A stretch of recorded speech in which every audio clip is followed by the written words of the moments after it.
Welcome back to the deep dive. Today we are we're planting ourselves right in the middle of daily life. We're looking at a place where communication isn't just important, it's absolutely mandatory. It's the supermarket. Exactly. The supermarket, I mean, forget the classroom or some prepared speech.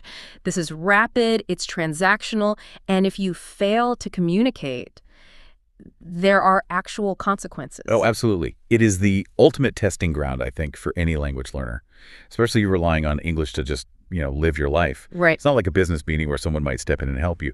In a grocery store, you are driving the interaction. If you don't get the language right, the whole process just becomes incredibly frustrating. And that's exactly why we're doing this deep dive today. We've got this incredibly detailed guide. It's like a communication architecture, really, designed for this specific setting. Our mission is to pull out the core pieces, the things you need to know to just bypass all that trial and error. This is the shortcut. And it's a smart shortcut because the focus is so laser sharp. It's not about learning 1,000 words. It's about utility. We're looking at which phrases guarantee success and really why those specific interactions are so important. It's about efficiency, which helps you avoid that, that feeling of information overload. We're moving beyond the long vocabulary lists you find in textbooks. Yes. We're focusing on the gap between knowing a word and actually hearing it and using it at natural speed. And that's where the real aha moments happen, right? That's it. That's our core focus, decoding the language of necessity. And to do that, to succeed in that kind of environment, we have to start with a foundation. You can't ask where something is if you don't even know what to call the things around you. Okay, so let's unpack that foundation. The guide calls it the supermarket lexicon. It does. And what I found so interesting is that it doesn't just list food items. It starts with the words you need for movement and just getting around. That's the key strategic insight. You have to understand the architecture of the place before you can navigate it. So the guide identifies these core categories you need before a real conversation can even start. And the first one is navigation vocabulary. Exactly. You have to know the implements you're using. So the shopping cart and the basket. Okay, but most people know what a cart and a basket are, right? Yeah. Why is knowing the specific words a communication necessity? Because it signals your intention. It actually dictates the scale of your entire visit. How so? Well, if you ask for a basket, you're signaling to everyone, including yourself, that this is a quick trip, maybe one or two things. It implies a short, simple question for the staff. Ah, I see. But if you're looking for a shopping cart, now you're on a major haul. Right. You might have a lot more questions. Exactly. You're signaling that you might need more complex help. For a learner, knowing that difference helps manage the social expectation.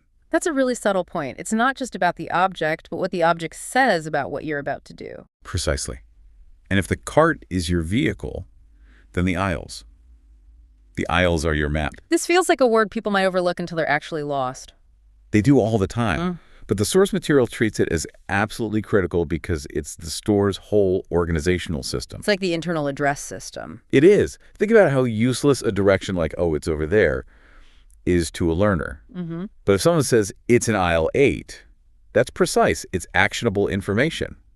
The word aisle turns a vague gesture into a clear coordinate. And what about the grammar? I hear learners say on aisle 5 a lot. The guide stresses it should be in aisle 5, right? It does.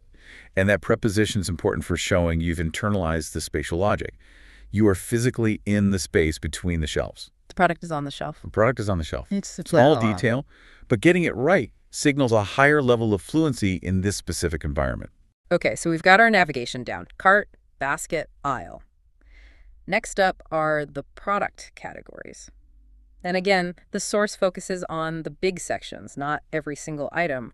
Why is that more efficient? It's about reducing cognitive load massively. If you learn the phrase fresh produce, you've just covered apples, lettuce, bananas, everything in that area. But more than that, Go on. You've grouped them with a specific type of conversation you'll need to have. What do you mean by that? What kind of complexity is in the produce section? Well, it's not just about finding an item. It's about quality control. You might need to ask, are these avocados ripe? Or is this organic? Or the big one, do I weigh this here or at the checkout? Exactly. These are high-frequency questions that are pretty unique to that one section. A normal phrase book might give you the word for avocado, but not how to ask if it's actually ready to eat. Which is the entire point of buying it. Right. And you see a similar kind of specialized language for the frozen section. Because of the temperature. Because of the temperature. If you ask for frozen peas, the staff knows you need an immediate, accurate direction to a specific freezer unit. There's an urgency there that's different from, say, the dairy or baked goods sections. Yeah. Those are more routine. The language is simpler: location, brand, maybe expiration date. By learning the sections, the learner starts to anticipate the kind of conversation they're about to have. Okay, and that brings us to the part of the lexicon that requires, absolute precision. Transaction vocabulary. The language of money. Yes. And here, ambiguity is not your friend. It costs you money. So we start with the basics, the price tag. That's the base cost. Right.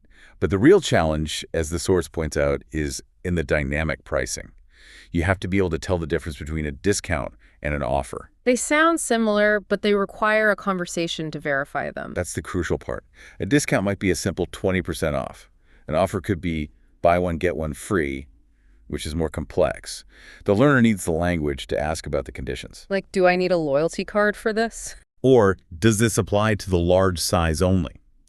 That verification dialogue is where you move from just buying things to being a smart consumer. And this introduces a whole other set of terms, doesn't it? Loyalty program, coupon. It does. And it all culminates at the checkout, which the guide rightly calls the final communication hub. This is where you need to know about the cashier, the card reader. Whether to chip or swipe. And what a receipt is. If that machine spits out a question at you, you have to understand it instantly. That's the point. Yeah. And if you can confidently handle the vocabulary of the checkout, you've basically mastered the entire communication loop of the supermarket. It's amazing, really. With just, 10 or 15 key terms, you've built the whole blueprint for the conversation. We've laid the foundation. Now we can see how it all works in practice. Perfect. That takes us to Section 2, Navigating the Core Dialogues. The guide breaks it down into 3 main scenarios that cover, pretty much every interaction you're likely to have. Let's start with number 1, seeking location and assistance. The directive dialogue. This is the most common one you'll encounter. So the customer says, "Excuse me, where can I find the olive oil?" Okay, let's pause right there on excuse me. The politeness marker. It is the absolute, non-negotiable social insurance of the conversation. In a busy store, it signals respect for the employee's time. It primes them to help you. As opposed to just walking up and saying, "Olive oil, where?" Exactly. Which can come across as demanding or abrupt, even if that's not the intention. So what about a learner who's really nervous? They might just say the one word, flour, to be safe. Yeah. How do you balance that brevity with politeness? That's a great question. The guide suggests that even if you can only manage the one word, you pair it with, excuse me, and a polite, questioning tone. Excuse me, flour is so much better than just flour. Got it. Okay, so now for the staff's response, which is where the utility really comes in. It's in aisle 5, next to the pasta. A beautiful, efficient response. It gives you 2 pieces of data. The number and the landmark. Exactly. Aisle 5 is the numerical address. Next to the pasta is the immediate reference point. It helps you confirm you're in the right spot. And this brings us back to those little words that matter so much. The prepositions. Next to, across from, on the bottom shelf. Absolutely critical. These are the words that turn a vague instruction into an actionable one. If it's around the corner, that means you need to physically leave the aisle you're in and turn. It's the difference between finding it and just getting more confused. But what if it's not there? The shelf is empty. That happens all the time. And that triggers a necessary secondary dialogue, the out-of-stock conversation. The staff might say, sorry, we're out of stock, or we're expecting the delivery tomorrow. So the learner needs to be ready for phrases about availability. And maybe even ask a follow-up question like, when will you restock it? Or do you have a substitute? This moves the learner from just finding locations to actively problem solving. Which is a huge step toward real independence. Okay, that leads us to scenario 2. This isn't about finding something, but about its price. The offer dialogue. Yes, and this is where critical thinking comes in. It's much more nuanced. The customer asks, "Is this cheese on sale today?" The key phrase there is on sale. That little phrase signals you're asking about a temporary promotion, not the regular price. It forces the verification. And the staff gives that crucial 2-part answer. Yes, it's 20% off until Friday. Pure data. The value is 20% off. The constraint is until Friday. And for someone living abroad or traveling, missing that constraint Is a guaranteed misunderstanding at the checkout. You show up Saturday and the deal's gone. This also brings up a cultural point, doesn't it? The expectation that the customer has to ask. That is a huge point. In many English-speaking retail cultures, the burden is on you, the customer, to verify the offer. If you don't ask, you might not get the discount. Especially if there's a condition. Right. If the staff says it's on sale, but only with a loyalty card, the conversation has to pivot again. Oh, can I sign up for one? The learner has to be ready for that conditional language. And what about comparing items? Let's say you're looking at 2 boxes of cereal, different sizes. You need the language for that too. That's the comparison dialogue. You might ask, do you have this in a larger size? Or even, which one is the best value? And you'd have to understand terms like family size or economy pack. Exactly. And the final piece is to confirm. Just repeat it back. So 20% off, but only till Friday, correct? That closes the loop and prevents errors. Okay, we've found our item, we've confirmed the price. Now for the final boss. Scenario 3, the checkout dialogue. Often the most stressful part. It's fast, it's functional, and the cashier is trying to keep the line moving. It usually starts with that one question, do you need a bag? A simple question with a lot of cultural weight. In many places now, a bag costs money. So you're not just being offered a service, you're being asked if you want to purchase an item. And your answer has to be clear, yes, one please. Or, no thank you, I brought my own. The quantity is key. But the bag question is just the warm-up act. Right, because then comes the total and the payment. And it comes fast.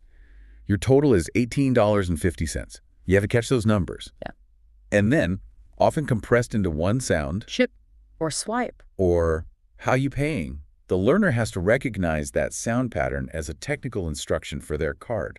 An instruction requiring an immediate physical action. And you have to be ready for the follow-up, too. It's asking for your PIN. Or, heaven forbid, that card was declined. That's a whole other level of stress. But what if there's a mistake before that? The price on the shelf doesn't match the price at the register. Ah, the error correction dialogue. This takes courage. And the right words. And the right words. You have to interrupt politely. Excuse me, I think there might be a mistake. Using mistake is key, isn't it? It's not accusatory. Not at all. It blames the system, not the person. Then you'll hear them say things like, let me do a price check. And you have to know that means they're fixing it. So mastering these 3 core scenarios really prepares you for anything. It does. It prepares you for a smooth trip, but also for all the little problems that inevitably pop up. And once you know what to learn, we can talk about how to learn it faster. Which brings us to the methodologies. Yes, section 3. And the source is so clear on this point. The priority is realism over textbooks. Which is just a direct response to that classic learner frustration. Right. The sentences you learn in a book sound nothing like what you hear in real life. A textbook might say, I would like to purchase a plastic carrying device. And a real person says, need a bag. Exactly. So how do you bridge that gap? The guide talks about the speed challenge. Yes. This dual speed approach is, I think, pedagogically brilliant. Where you hear it first at natural speed and then slow and clear. Why is that so effective? Because just slowing everything down is a crutch. Yeah. It doesn't actually prepare your ear for reality. So the natural speed is like a preview, an immersion. It's the benchmark. It lets you hear the real rhythm, the music of the language. It might be overwhelming at first. It usually is. But then the slow, clear repetition comes in as the scaffold. It breaks it down for you. It proves to you that you can understand it. That builds so much confidence. Let's use that checkout example again. A native speaker says, do you need a bag? Right. It's one compressed sound. The stress is on bag. Do you need a bag? So if you're trained to listen for that stress, you can anticipate the question even if you miss the other syllables. That's it. You're learning to listen for the informational pillars in the sentence, not every single sound. And the guide reinforces this with short listening questions after each dialogue. Which is the active part. It forces you to pull out the key data. What was the aisle number? What was the total cost? It makes listening an active skill, not a passive one. And beyond listening, there's the active practice. The guide is big on shadowing. Shadowing is, it's invaluable. You're not thinking about grammar rules. You're just mimicking the sounds, the rhythm, the stress. You're training your mouth and your ear to work together. So if we take that phrase, 20% off until Friday. When you shadow that, you notice the stress, 20% off until Friday. By copying that, your own speech becomes clearer. And you learn to listen for those same stress patterns from others. It's like getting the blueprint. And then finally, the guide recommends a full vocabulary recap. It closes the loop. You start with the words, you see them in context, you practice saying them, and then you review them one last time. It's a very effective cycle for making the knowledge stick. So who does this all serve? The source is very specific about the target audience. It is. First, you have English beginners and ESL students. For them, this is a foundational skill for just functioning day to day. But it goes beyond the classroom. It's for travelers and anyone living abroad. For that group, this is an unavoidable daily task. If you can't confidently buy food, your whole experience becomes so much more stressful. This is about empowerment and independence. And ultimately, it's for anyone preparing for daily life conversations. That's the real goal here. It is. If you can handle the complexities of a supermarket, the navigation, the pricing, the fast-paced checkout, you've learned a set of skills you can transfer anywhere. A post office, a bank, a pharmacy. So to wrap up what we've covered, we started with that foundational vocabulary, the architecture of the store. Cart, aisle, produce, checkout. Then we walked through the 3 core communication functions: seeking location, Verifying conditions like sale, and executing the final transaction. and all the little problem-solving dialogues that come with them. And the relevance for you, the listener, is that this structure is transferable. This isn't just about grocery shopping. Not all. It's a blueprint for almost any transactional daily dialogue. The politeness, the clear question, the verification, the conclusion. That framework is universal. You're learning the rules of the social game, not just the words. And that gives you context. Which brings us to our final thought, building on that idea of context. The source says understanding rhythm and stress is key. So think about that cashier's rapid-fire "do I need a bag?" It might sound like a blur. It often does.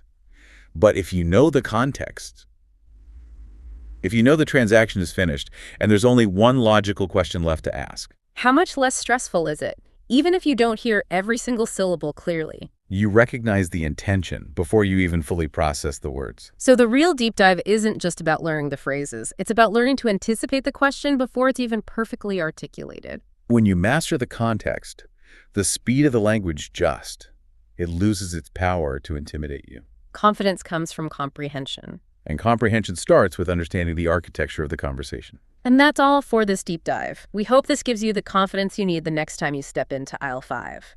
We'll see you